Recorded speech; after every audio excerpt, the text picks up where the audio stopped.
Hanya karena menegur seorang wanita di Banyuwangi, Jawa Timur tewas dibunuh mantan suaminya. Warga negara Belanda ini mengaku mabuk minuman keras saat menganiaya korban.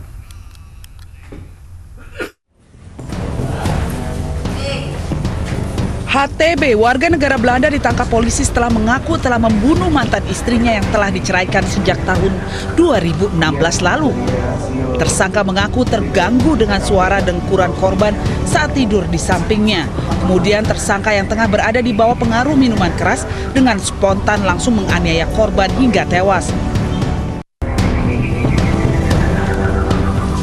Kini tersangka masih berada di sel tahanan Polres Banyuwangi untuk penyidikan lebih lanjut. Polisi juga akan berkoordinasi dengan pihak kedutaan Belanda di Indonesia terkait kewarganegaraan tersangka.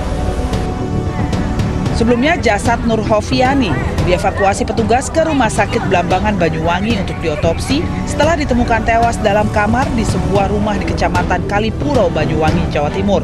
Korban ditemukan tewas dengan sejumlah luka di bagian tubuhnya, sementara jenazah korban dimakamkan di pemakaman umum setempat. Dari Banyuwangi, Jawa Timur, Eris Utomo, iNews melaporkan. Dan pemirsa, untuk mengetahui lebih lanjut terkait kasus pembunuhan ini, sudah bergabung bersama kami Kapolres Banyuwangi AKBP Arman Asmara Syarifuddin. Selamat sore Pak Arman, dari hasil penyelidikan bagaimana kronologis pembunuhan? Benar pelaku tengah mabuk saat itu? Selamat sore, Mas. Baik, untuk kasus pembunuhan yang PLN 41 tahun yang terjadi di Kabupaten Banyuwangi.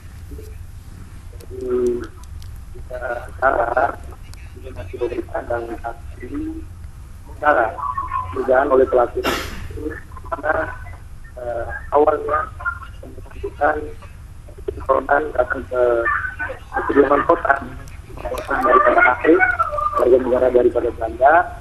Kemudian pada saat di rumah korban tersebut yang bersangkutan tidur saat kemudian HT kemudian daripada